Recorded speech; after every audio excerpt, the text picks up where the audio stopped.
ഞാനും അവർ ഒരു കട്ടിലാണ് കിടന്നത്. എന്നെ തട്ടി വിളിച്ചിട്ട് പറഞ്ഞ് ഞാൻ ഇനി 3 ദിവസത്തിനകത്ത് പോവും. മോൻ വന്ന് എൻ്റെ അടുത്ത് പറഞ്ഞ് മക്കളെ അമ്മ അച്ഛൻ പോയി. ഞാൻ പറഞ്ഞു എവിടെ പോയിടാ? അവിടെ നിന്ന് ചോദിച്ചു എവിടെ പോയി എന്നാണ് ആദ്യം ഞാൻ സംശയം കൊണ്ട് കേട്ടത്. അപ്പം പറഞ്ഞ് അച്ഛൻ സമാധിയായി. ഇതിന് നമ്മൾ ബുദ്ധിമുട്ട് തോന്നുന്നില്ല, കാരണം നമ്മൾ സത്യമാണ് പറയണത്. ഒന്ന് രണ്ടാമത്തേത് സമാധി എന്നുള്ള സത്യം സത്യം സത്യം സമാധി സത്യം കൈലാസനാഥ ക്ഷേത്രത്തിലുള്ള ഈ ഗോപസ്വാമി ഈ ക്ഷേത്രത്തിന് വേണ്ടി മൂർത്തിയായിട്ട് ഇരിക്കാൻ്റെ രീതിയിൽ കൈലാസാനാണ് മൂർത്തിയാക്കിയതും സമാധിയായതും സത്യമാണ്. അച്ഛൻ പറഞ്ഞു മക്കളെ ഞാൻ സമാധിയാകുമ്പോൾ ഒറ്റ മനുഷ്യന്റെ അടുത്ത് നിങ്ങൾ പറയണ്ട, നിങ്ങൾ രണ്ടുപേരും മക്കൾ കർമ്മം ചെയ്താൽ മതി എന്ന് പറഞ്ഞു അച്ഛൻ. അച്ഛൻ പറഞ്ഞു അത് കഴിഞ്ഞിട്ട് ഈ കർമ്മങ്ങളെല്ലാം കഴിഞ്ഞ് എന്റെ കർമ്മങ്ങളെല്ലാം കഴിഞ്ഞതിന് ശേഷം നിങ്ങൾ ആരെ അറിയിക്കുകയോ എന്തോ വേണോ ചെയ്തോ. അന്നേരം 3:30 മണിക്ക് കർമ്മങ്ങളെല്ലാം കഴിഞ്ഞതിന് ശേഷം ഞങ്ങൾ തന്നെയാണ് ഇതിന്റെ അച്ഛന്റെ പോസ്റ്റർ ഒട്ടിച്ചത്.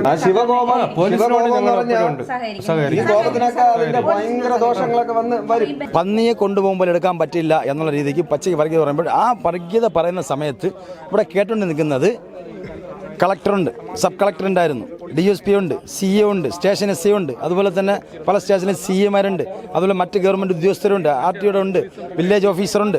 ഇതെല്ലാം നിൽക്കുമ്പോഴാണ് ഈ വർഗീയവാദികളായ ഇവർ, അതായത് VSDP മറ്റുള്ള ഈ വിശ്വ ഹിന്ദു പരിഷത്തിൻ്റെയൊക്കെ പച്ചയ്ക്ക് ഞങ്ങളിവിടെ ആരും ഞങ്ങൾ വന്ന് മുസ്ലിമാന്ന് പറഞ്ഞ് ഞങ്ങൾ വന്നതല്ല, കംപ്ലീറ്റ് ജാതി മത ഞങ്ങൾക്ക് അറിയേണ്ട ഒറ്റ കാര്യമുള്ളൂ.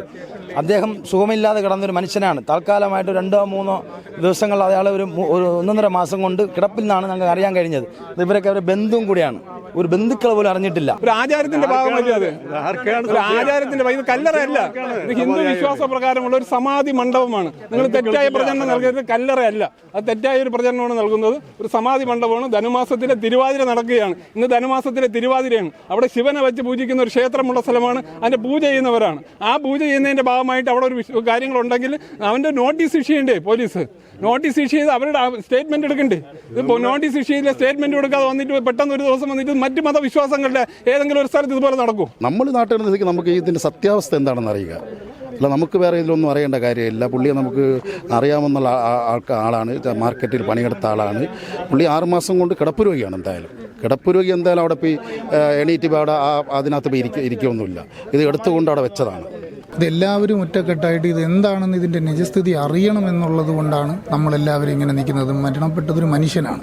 അപ്പോൾ മനുഷ്യസ്നേഹി എന്നുള്ള നിലയിൽ നമ്മളത് വരേണ്ടതുണ്ട്. അദ്ദേഹം അതിനകത്തുണ്ടോ എന്നറിയേണ്ടതുണ്ട്. ഇതിങ്ങനെ പറയുന്നെങ്കിലും അത് നമ്മളത് കണ്ടാൽ മാത്രമേ നമുക്ക് ബോധ്യപ്പെടുകയുള്ളൂ. നമസ്കാരം, മലയാളി വാർത്ത ഇൻസൈഡിലേക്ക് സ്വാഗതം. നെയ്യാറ്റിൻകര ഗോപന്റെ സമാധി പൊളിക്കാൻ ചെന്ന സബ് കളക്ടറും പോലീസും ഒടുവിൽ വീട്ടുകാരുടെയും നാട്ടുകാരുടെയും ഒക്കെ എതിർപ്പ് കണ്ട് അവർ മടങ്ങിപ്പോന്നു. കഴിഞ്ഞ 1 മാസത്തോളമായി നെയ്യാറ്റിൻകര ഗോപൻ കിടപ്പിലായിരുന്നുവെന്നാണ് നാട്ടുകാർ പറയുന്നത്. എഴുന്നേൽക്കാൻ പോലും കഴിഞ്ഞിരുന്നില്ല. പ്രാഥമിക കൃത്യങ്ങളൊക്കെ കട്ടിലിൽ വെച്ച് തന്നെയാണ് നടത്തിയിരുന്നത്. അങ്ങനെയുള്ള ഒരാൾ എങ്ങനെയാണ് നേരെ എഴുന്നേറ്റ് സമാധി പീഠത്തിൽ പോയിരുന്ന് സമാധിയാകുന്നത്? നെയ്യാറ്റിൻകര ഗോപൻ സ്വാമിയെ കൊലപ്പെടുത്തിയതാണ് എന്ന് നാട്ടുകാരിൽ ചിലർ ആക്രോശിക്കുന്നു. മറുവശത്ത് ഗോപൻ സ്വാമിയുടെ ഭാര്യയും മക്കളുമൊക്കെ കട്ടയ്ക്ക് നിൽക്കുന്നു. വീടിന് സമീപത്തെ ക്ഷേത്രത്തിനടുത്തായി ഗോപൻ സ്വാമി തന്റെ സമാധിപീഠം നേരത്തെ തയ്യാറാക്കിയിരുന്നുവെന്നാണ് ഭാര്യയും മക്കളും പറയുന്നത്. 3 ദിവസം മുൻപ് താൻ സമാധിയാകുമെന്ന് ഭാര്യയോട് പറഞ്ഞുവത്രേ. എഴുന്നേൽക്കാൻ കഴിയാതെ കട്ടിലിൽ കിടന്ന ഗോപൻ സ്വാമി മരുന്നൊക്കെ കഴിച്ച് എഴുന്നേറ്റ് നേരെ സമാധിപീഠത്തിൽ പോയിരുന്നു. ഇതാണ് കൂടുതൽ സംശയങ്ങൾക്കിട നൽകുന്നത്. ഗോപൻ സ്വാമിയെ കട്ടിലിൽ നിന്ന് പൊക്കിയെടുത്ത് ജീവനോടെ സമാധിപീഠത്തിലിരുത്തി പിന്നീട് കല്ലറ മൂടുകയായിരുന്നുവെന്നാണ് നാട്ടുകാരുടെ സംശയം. അച്ഛൻ പോയി സമാധിപീഠത്തിലിരുന്നു. പിന്നീട് തങ്ങൾ പൂജ പ്രാർത്ഥനകൾ തുടങ്ങി. അച്ഛൻ്റെ ആത്മാവ് കൈലാസത്തിലേക്ക് പോകുന്നത് താൻ കണ്ടുവെന്നാണ് മകൻ പറഞ്ഞത്. ഇതിനുശേഷമാണ് കോൺക്രീറ്റ് പാളി ഉപയോഗിച്ച് സമാധിപീഠത്തിലെ അറ അടച്ചത്. അറയ്ക്കുള്ളിൽ അച്ഛനു വേണ്ടി സുഗന്ധദ്രവ്യങ്ങളൊക്കെ നിറച്ചെന്നും മകൻ പറഞ്ഞിരുന്നു. നിലവിൽ സമാധിപീഠവും സംവിധാനവും പോലീസ് സീൽ വെച്ചിരിക്കുന്നു.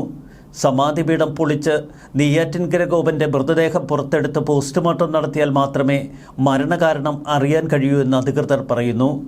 എന്നാൽ നാട്ടുകാരിൽ ചിലർ അവിടെ സംഘടിച്ചിരിക്കുന്നു. സമാധി ഒരു കാരണവശാലും പൊളിക്കാൻ അനുവദിക്കില്ല എന്ന നിലപാടിലാണ് ചിലർ.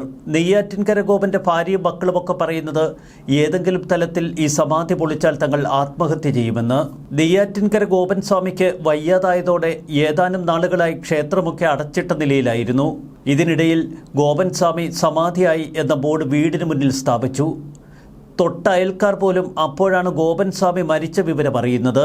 മരണമല്ല കൊലപാതകമെന്ന് പറഞ്ഞ് ചില ആളുകൾ രംഗത്തെത്തി പോലീസിൽ പരാതി കൊടുത്തു. സമാധി ചടങ്ങ് ആരെയും അറിയിക്കരുത് എന്ന് അച്ഛൻ പറഞ്ഞുവത്രേ. അതുകൊണ്ടാണ് മരണവിവരം പുറത്തറിയിക്കാതിരുന്നത്. വെള്ളിയാഴ്ച ആരംഭിച്ച പൂജാതി കാര്യങ്ങൾ ശനിയാഴ്ച രാവിലെ വരെ നീണ്ടു നിന്നിരുന്നു എന്നൊക്കെയാണ് മക്കൾ പറയുന്നത്. എന്തോന്ന് സമാധിയാണിത് എന്ന് നാട്ടുകാരിൽ ചിലർ ചോദിക്കുന്നു. ഷുഗറിൻ്റെയും രക്തസമ്മർദ്ദത്തിൻ്റെയും ഒക്കെ മരുന്നുകളും ഭക്ഷണങ്ങളും കഴിച്ച ശേഷം ആരെങ്കിലും സമാധിയിൽ പോയിരിക്കുമോ? വ്യാഴാഴ്ച രാവിലെ 11 മണിക്കാണ് ഗോപൻ സ്വാമി നേരെ സമാധിയായി ചെന്നിരുന്നത്. ക്ഷേത്രസ്ഥാപകനും പൂജാരിയുമായിരുന്ന ഗോപൻ സ്വാമി നേരത്തെ ചുമട്ടുതൊഴിലാളിയായിരുന്നു. പിന്നീടാണ് ക്ഷേത്രം സ്ഥാപിച്ച് പൂജ ആരംഭിച്ചത്. നേരത്തെ ക്ഷേത്രത്തിലേക്ക് ചില ആളുകളൊക്കെ ചെന്നിരുന്നു. എന്നാൽ ഏറെ നാളുകളായി ക്ഷേത്രം അടച്ചിട്ട നിലയിലാണ്. ഗോപൻ സ്വാമിയുടെ മകനോട് ചില പ്രതികരണങ്ങൾ ചോദിച്ചവരോട് നേരത്തെ ഈ മകൻ പറഞ്ഞത് എല്ലാം ഭഗവാനോട് ചോദിക്കാനെന്ന്.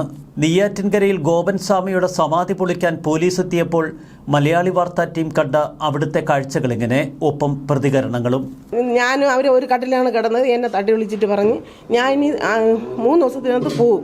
ഈ സമാധി ആവണ സമയത്ത് മോൻ്റെ ഒരു പറഞ്ഞ് കോവിലിൽ കയറി. ഇതിനിടയ്ക്ക് ഒരു 10-40 ദിവസം പൂജ മോൻ അഭിഷേകമെല്ലാം ചെയ്യും. ഇവർ കർപ്പൂരം കാണിച്ച് ഭഗവാന് അർപ്പിച്ച് നിവേദ്യം കൊടുക്കും. ഈ സമാധി ആവണേൻ്റെ അടുത്തോണ്ടിരുന്ന സമയത്ത് അപ്പം നാട്ടുകാർ ദർശനം തിന്നപ്പം ഞങ്ങൾ പറഞ്ഞ് ഇത് ക്ഷേത്രത്തിനകത്തുള്ള പൂജയാണ്, വെളിയിലുള്ളവർക്ക് ദർശനമില്ല. സത്യം അതാണ്. വെളിയിൽ ദർശനമില്ലെന്ന് പറഞ്ഞ് ഞങ്ങൾ ആർക്കും തൊഴാൻ കൊടുത്തില്ല. അപ്പം ക്ഷേത്ര തന്ത്രിക്കും ക്ഷേത്ര മൂർത്തികൾക്കും 33 കോടി ദേവാദികളുടെ പവറാണ് എൻ്റെ ഭർത്താവ് അവിടെ ചെന്നിരുന്ന് ഈ പൂജയുടെ ഫലങ്ങളുണ്ടാക്കിയത്. എന്ന് വെച്ചാൽ ഞാൻ പോയി കഴിഞ്ഞാലും ഈ ക്ഷേത്രം എൻ്റെ മോന് പൂജ കൊടുത്താലും ഉള്ളാലും നമുക്ക് പൂജിക്കാൻ പറ്റൂലല്ലോ. അപ്പം ഇതിൻ്റെ വിളക്കണയരുത്, ശിവൻ്റെ പൂജ വിളക്കണയിൽ എന്നുള്ള ഉദ്ദേശം വെച്ചാണ് ആ പൂജയ്ക്ക് കയറിയത്. മോൻ വന്ന് എൻ്റെ പറഞ്ഞ് മക്കളെ അമ്മ അച്ഛൻ പോയി. ഞാൻ പറഞ്ഞു എവിടെ പോയിടാ? അവിടെ നിന്ന് ചോദിച്ചാൽ എവിടെ പോയി എന്നാണ് ആദ്യം ഞാൻ സംശയം കൊണ്ട് കേട്ടത്. അപ്പം പറഞ്ഞ് അച്ഛൻ സമാധിയായി. അച്ഛൻ പറഞ്ഞു മക്കളെ ഞാൻ സമാധിയാകുമ്പോൾ ഒറ്റ മനുഷ്യന്റെ അടുത്ത് നിങ്ങൾ പറയണ്ട, നിങ്ങൾ 2 പേരും മക്കൾ കർമ്മം ചെയ്താൽ മതി എന്ന് പറഞ്ഞു അച്ഛൻ. അത് പറഞ്ഞ മാത്രം അച്ഛൻ പറഞ്ഞു അത് കഴിഞ്ഞിട്ട് ഈ കർമ്മങ്ങളെല്ലാം കഴിഞ്ഞ് എന്റെ കർമ്മങ്ങളെല്ലാം കഴിഞ്ഞതിന് ശേഷം നിങ്ങൾ ആരെ അറിയിക്കുകയോ എന്തോ വേണോ ചെയ്തോ. അന്നേരം 3:30 മണിക്ക് കർമ്മങ്ങളെല്ലാം കഴിഞ്ഞതിന് ശേഷം ഞങ്ങൾ തന്നെയാണ് ഇതിന്റെ അച്ഛന്റെ പോസ്റ്റർ ഒട്ടിച്ചത്. ചില വർഗീയവാദി അങ്ങനെ പച്ചയ്ക്ക് പറയാണ്. കാരണം ഇത് ഞാൻ കേട്ടുണ്ടെന്നുകൊണ്ട് പറയാണ്. അവിടെ സബ് കളക്ടർ വന്നിരുന്നു, അതിൻ്റെ ഉദ്യോഗസ്ഥ കംപ്ലീറ്റ് ആൾക്കാർ വന്ന് അതിൻ്റെ കാര്യങ്ങളൊക്കെ മറക്കുകയൊക്കെ ചെയ്ത് കഴിഞ്ഞിട്ടും ഇവിടെ വന്നിട്ട് വിഷ്ണുപുരം ചന്ദ്രശേഖരൻ എന്ന് പറഞ്ഞിട്ട് ഗരുഡ DSTPയുടെ ഒരു ആളിവിടെ വന്ന് അദ്ദേഹം വന്ന് കുറേ സംസാരിച്ചിട്ട് പച്ചയ്ക്ക് വർഗീയതയാണ് പറഞ്ഞിട്ട് പോയത്. അത് ഇവിടെ കൂടി നിൽക്കുന്നത് കംപ്ലീറ്റ് മുസ്ലിങ്ങളാണെന്നുള്ള നിലയ്ക്ക് പന്നിയെ കൊണ്ടുപോകുമ്പോൾ എടുക്കാൻ പറ്റില്ല എന്നുള്ള രീതിക്ക് പച്ചയ്ക്ക് വർഗീയത പറയുമ്പോൾ ആ വർഗീയത പറയുന്ന സമയത്ത് ഇവിടെ കേട്ടുകൊണ്ട് നിൽക്കുന്നത് കളക്ടറുണ്ട്, സബ് കളക്ടർ ഉണ്ടായിരുന്നു, DSP ഉണ്ട്, CA ഉണ്ട്, സ്റ്റേഷൻ SI ഉണ്ട്, അതുപോലെ തന്നെ പല സ്റ്റേഷനിൽ CAമാരുണ്ട്, അതുപോലെ മറ്റ് ഗവൺമെൻറ് ഉദ്യോഗസ്ഥരുണ്ട്, RTOയുടെ ഉണ്ട്, വില്ലേജ് ഓഫീസറുണ്ട്. ഇതെല്ലാം നിൽക്കുമ്പോഴാണ് ഈ വർഗീയവാദികളായ ഇവർ, അതായത് VSDP മറ്റുള്ള ഈ വിശ്വ ഹിന്ദു പരിഷത്തിൻ്റെയൊക്കെ പച്ചയ്ക്ക് ഞങ്ങളിവിടെ ആരും ഞങ്ങൾ വന്ന് മുസ്ലിമാന്ന് പറഞ്ഞ് ഞങ്ങൾ വന്നതല്ല, കംപ്ലീറ്റ് ജാതി മത ഞങ്ങൾക്കറിയേണ്ട ഒറ്റ കാര്യമുള്ളൂ. അദ്ദേഹം സുഖമില്ലാതെ കിടന്നൊരു മനുഷ്യനാണ്. താൽക്കാലമായിട്ട് 2-3 ദിവസങ്ങൾ അയാൾ ഒരു 1.5 മാസം കൊണ്ട് കിടപ്പിൽ നിന്നാണ് ഞങ്ങൾക്ക് അറിയാൻ കഴിഞ്ഞത്. ഇവരൊക്കെ അവരുടെ ബന്ധുവും കൂടിയാണ്, ഒരു ബന്ധുക്കൾ പോലും അറിഞ്ഞിട്ടില്ല. പക്ഷേ ഒരു ദുരൂഹത അത്രേ ഉള്ളൂ. ഞങ്ങൾക്ക് എന്താ അവരുടെ വിശ്വാസം, അത് നമുക്കത് അതകമല്ല. പക്ഷെ ഇങ്ങനൊരു സംഭവം നമ്മുടെ രാജ്യത്ത് നടക്കുമ്പോൾ, അല്ലെങ്കിൽ കേരളത്തിൽ മതേതര കേരളത്തിൽ നടക്കുമ്പോൾ, ഈ കാലഘട്ടത്തിൽ നടക്കുമ്പോൾ നമുക്കത് അന്വേഷിക്കേണ്ട ഒരു ആവശ്യകത ഞങ്ങൾക്കുണ്ട്. നാട്ടുകാരെന്നുള്ള നിലയ്ക്കും നമ്മുടെ നാടെന്നുള്ള നിലയ്ക്കും സാക്ഷരത വളർന്ന ഒരു സംസ്ഥാനമാണിത്. ആ സാക്ഷരത വളർന്ന സംസ്ഥാനത്തിൽ ഇതുപോലെ നിൽക്കുമ്പോൾ ചോദിക്കാതിരിക്കാൻ പറ്റുമോ? നമ്മളെ കൊണ്ട് നമുക്ക് ചോദിച്ചില്ലേ പറ്റുമോ? പക്ഷേ ഇതിനെ നിർത്താൻ വേണ്ടിയിട്ട് കളക്ടറിൻ്റെയും സബ് കളക്ടറിൻ്റെയും അതുപോലെ തന്നെ മറ്റു ഉദ്യോഗസ്ഥരെ മുമ്പ് വെച്ച് പച്ചയ്ക്ക് വർഗീയത പറഞ്ഞ എന്തിനാണ് ഞങ്ങൾ കേസ് കൊടുക്കും. ഒരു ആചാരത്തിന്റെ ഭാഗമല്ലേ അത്? ഒരു ആചാരത്തിന്റെ ഇത് കല്ലറയല്ല, ഇത് ഹിന്ദു വിശ്വാസ പ്രകാരമുള്ള ഒരു സമാധി മണ്ഡപമാണ്. നിങ്ങൾ തെറ്റായ പ്രചരണം നൽകുന്നത് കല്ലറയല്ല, അത് തെറ്റായ ഒരു പ്രചരണമാണ് നൽകുന്നത്. ഒരു സമാധി മണ്ഡപമാണ്. ധനുമാസത്തിലെ തിരുവാതിര നടക്കുകയാണ്. ഇന്ന് ധനുമാസത്തിലെ തിരുവാതിരയാണ്. അവിടെ ശിവനെ വെച്ച് പൂജിക്കുന്ന ഒരു ക്ഷേത്രമുള്ള സ്ഥലമാണ്. അതിന്റെ പൂജ ചെയ്യുന്നവരാണ്. ആ പൂജ ചെയ്യുന്നതിന്റെ ഭാഗമായിട്ട് അവിടെ ഒരു കാര്യങ്ങളുണ്ടെങ്കിൽ അവന്റെ നോട്ടീസ് ഇഷ്യൂ ചെയ്യണ്ടേ പോലീസ്? നോട്ടീസ് ഇഷ്യൂ ചെയ്ത് അവരുടെ സ്റ്റേറ്റ്മെന്റ് എടുക്കണ്ടേ? ഇപ്പോൾ നോട്ടീസ് ഇഷ്യൂ ചെയ്ത സ്റ്റേറ്റ്മെന്റ് കൊടുക്കാതെ വന്നിട്ട് പെട്ടെന്ന് ഒരു ദിവസം വന്നിട്ട് മറ്റ് മതവിശ്വാസങ്ങളുടെ ഏതെങ്കിലും ഒരു സ്ഥലത്ത് ഇതുപോലെ നടക്കും? മറ്റേതെങ്കിലും ഒരു മതവിശ്വാസങ്ങൾ ഇവിടെ ഉണ്ടല്ലോ, അവിടെ ഇതുപോലെ നടക്കും. ഒരു തെറ്റായ ഒരു കാര്യമാണ്. ഒരു നടപടിയുടെ ഭാഗമായിട്ട് നമ്മൾ ഭരണഘടനയുള്ള നാടാണ്. ഈ ഭരണഘടനയുടെ ഭാഗമായിട്ട് നമുക്ക് മതവിശ്വാസങ്ങൾ, ആചാരങ്ങൾ നടത്താനുള്ള അവകാശം ആർട്ടിക്കിൾ 14, 17 പറയുന്നുണ്ട്. പക്ഷേ അവിടെ പരാതി ഉണ്ടെങ്കിൽ അവർക്ക് നോട്ടീസ് ഇഷ്യൂ ചെയ്ത് അവരുടെ സ്റ്റേറ്റ്മെന്റ് എടുക്കണ്ടേ? ഒരു സ്റ്റേറ്റ്മെന്റ് പോലും എടുക്കാതെ വന്നിട്ട് രാഷ്ട്രീയത്തിന്റെ പേരിൽ അതങ്ങ് പൊളിക്കാം. പിന്നെ കല്ലറ എന്ന് പറഞ്ഞൊരു തെറ്റായ ഒരു പ്രചരണമാണ് നൽകുന്നത്. അത് കല്ലറയല്ല, ആ സ്റ്റേറ്റ്മെന്റ് നിങ്ങൾ മാറ്റണം. അത് ഹിന്ദു വിശ്വാസ ആചാര പ്രകാരമുള്ള ഒരു സമാധി മണ്ഡപമാണ്. ഒറ്റ കുഞ്ഞുങ്ങൾ അറിഞ്ഞില്ല. ഈ പോസ്റ്റ് കണ്ടാണ് ഇതെല്ലാവരും അറിഞ്ഞത്. പോസ്റ്റും കണ്ടുകൊണ്ട് അവിടെ ചെന്നപ്പം എല്ലാം കഥ കൂട്ടി കയറ്റും പൂട്ടി ഇരിക്കുകയാണ്.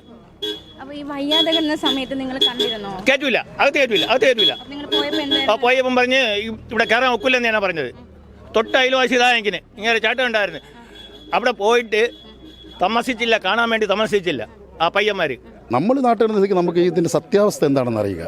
അല്ല നമുക്ക് വേറെ ഇതിലൊന്നും അറിയേണ്ട കാര്യമില്ല. പുള്ളിയെ നമുക്ക് അറിയാവുന്ന ആളാണ്, മാർക്കറ്റിൽ പണിയെടുത്ത ആളാണ്. പുള്ളി 6 മാസം കൊണ്ട് കിടപ്പ് രോഗിയാണ്. കിടപ്പ് രോഗി എന്തായാലും അവിടെ പോയി എണീറ്റ് പോയി അവിടെ അതിനകത്ത് പോയി ഇരിക്കുകയൊന്നുമില്ല. ഇത് എടുത്തുകൊണ്ട് അവിടെ വെച്ചതാണ്. അവരൊരു ഡേറ്റ് പറഞ്ഞ പിന്നെ ദിവസം ഞാൻ മരണപ്പെടും സമാധിയാവുമെന്ന് പറയുന്ന സമയത്ത് ഇവർ തൂക്കി ആ സമയത്ത് തൂക്കി ആ കല്ലറയ്ക്കകത്ത് ഇരുത്തി സ്ലാബിട്ട് മൂടി. ഇതെല്ലാവരും ഒറ്റക്കെട്ടായിട്ട് ഇത് എന്താണെന്ന് ഇതിൻ്റെ നിജസ്ഥിതി അറിയണമെന്നുള്ളത് കൊണ്ടാണ് നമ്മളെല്ലാവരും ഇങ്ങനെ നിൽക്കുന്നത്. മരണപ്പെട്ടതൊരു മനുഷ്യനാണ്. അപ്പോൾ മനുഷ്യസ്നേഹി എന്നുള്ള നിലയിൽ നമ്മളത് വരേണ്ടതുണ്ട്.